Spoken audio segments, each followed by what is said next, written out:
I knew that connecting and building relationships with people would be largely important. So they needed to know who I was beyond, oh, this is the new principal. That is Amber Shields, Managing Director with the Commit Partnership and founder of PM Consulting.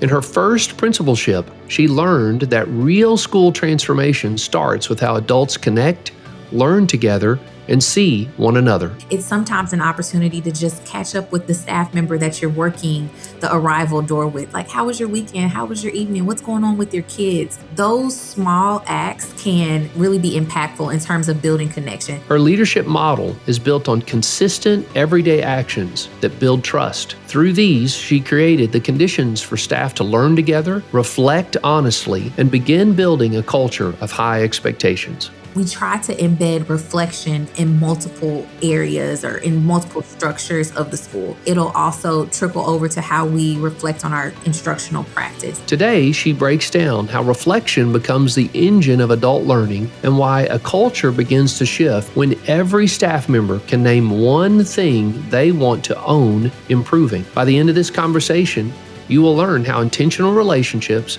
consistent connections, and structured reflection create the kind of staff learning that transforms an entire school culture. I'm Dr. Matthew Flippin, and this is Transformational Educators.